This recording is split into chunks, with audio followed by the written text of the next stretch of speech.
Part 2 of this talk, the Rector's address to the annual meeting in 2013 for the sake of all you folks who are listening at home. We've heard the facts and figures in Part 1 of this talk. We've explored the challenges we face. We've spoken to some of the causes and some of the reasons behind these challenges. And now we get to the good news, because there is good news. There's always gospel, which is just another word for good news. Now we talk about how God is calling us to respond.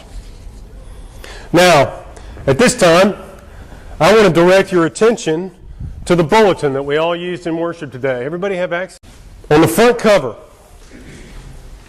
cover of this bulletin, you see the words that will guide us this year. They say, Holy Cross in 2013. Growing in spirit, growing in vision, growing in faith. Everybody got one?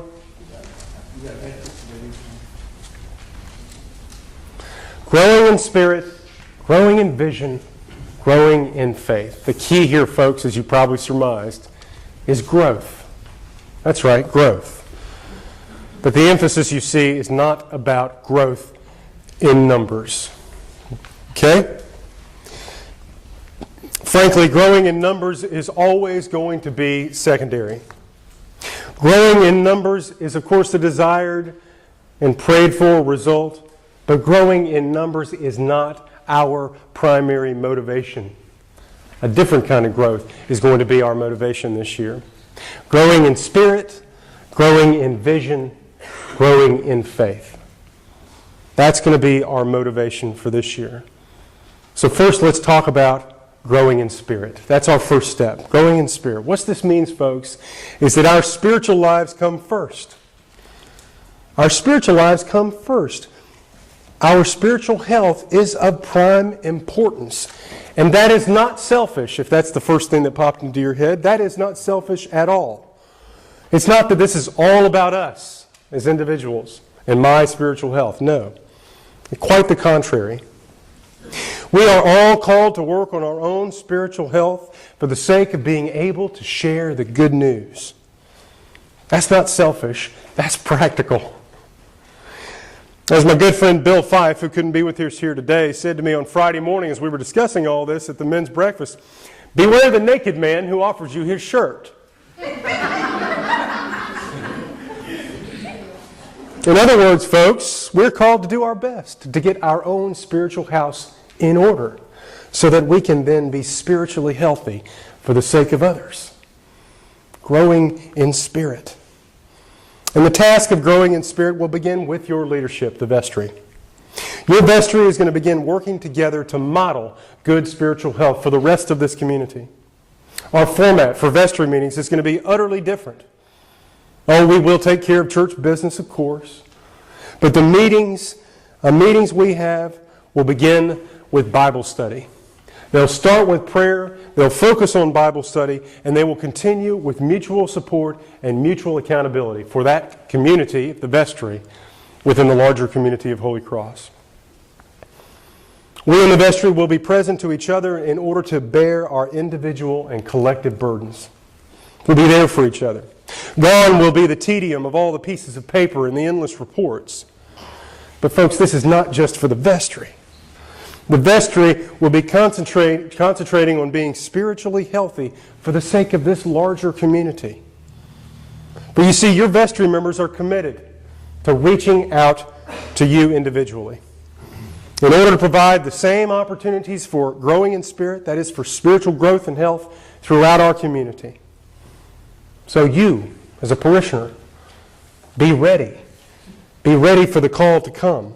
Be ready to take advantage of the chance to nurture your relationship with Christ, because that's what this is all about. Because, folks, we're reaching out to one another because that's the greatest advantage we enjoy at Holy Cross. We have each other. So as a parish, our first call to growth is growing in spirit. Our second call to growth is to begin growing in vision. As we said, Holy Cross is going to face changes in the coming year. We are defining a new vision of what it means to be church. Well, what is that vision? Oh, I don't know its specific contours just yet. I don't know what it's going to look like exactly. I do know that it begins with our spiritual health. I do know that it means intentionally putting ourselves in a place where God can speak to us, where we can hear who God is calling us to be and what God is calling us to do. But further, our vision this year will begin by refocusing on our mission. Refocusing on our mission and how God is calling us to fulfill that mission. Because let me emphasize, folks, we are not a club. This is not a club. A church, by its nature, is by definition a missionary organization. It's our job to spread the good news of God's love with the world. That's what we do, and it's who we are. We're not a club. So our emphasis this year in vision is going to be on outreach. Outreach. Our Lenten series this year, Wednesday nights for 4 weeks in Lent, will focus on outreach opportunities. We have a whole host of ministry opportunities available to us right under our noses. We will welcome here to Holy Cross several guest speakers who are going to share with us the many incredible ministries that are going to be open to us. In fact, I've got more guest speakers than I've got nights to put them on. There are opportunities everywhere. So mark your calendars now. What does it mean to you as a parishioner? Mark your calendars now. It all begins at 6 p.m., February 20th. The Reverend Judy Quick, deacon, will tell us about her work on mission and outreach right here in the diocese. She'll talk to us about Episcopal relief and development. Our Lenten suppers, thankfully, will also include our very own Steve Shanks, who will talk about his work with Jubilee Ministries he mentioned today in his sermon. Jubilee Ministries and their work with domestic poverty. Do you know the resource we have sitting over there on the wall? I mean, really. Some of the work that Steve does is amazing, and he's going to share with all of us that work in a specific context, talking about outreach opportunities that we can all possibly work toward. We're going to have the tools, in other words, folks, to begin growing in vision. The only limits on our vision are the limits we place on our imaginations. And you know what?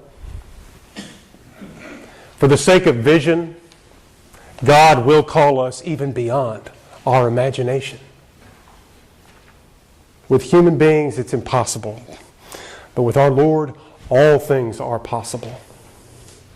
So growing in vision is going to be our second key to life together this year. And thirdly, this year we will begin growing in faith.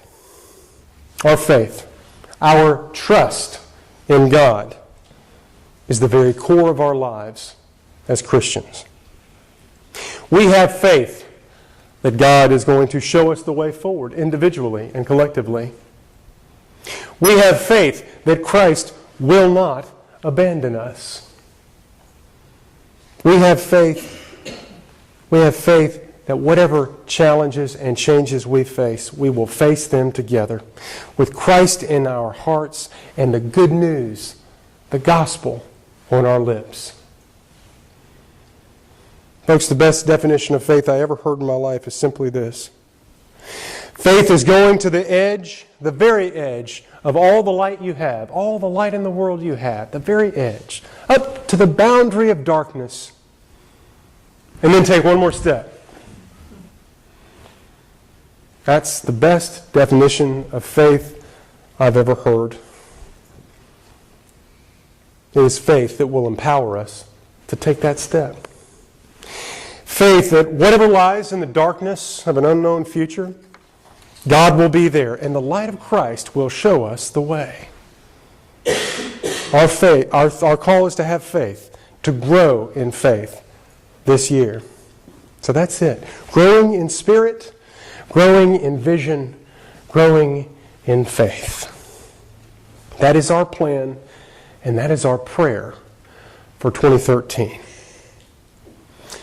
Now, allow me to conclude, before we get to question and answer time, with a story.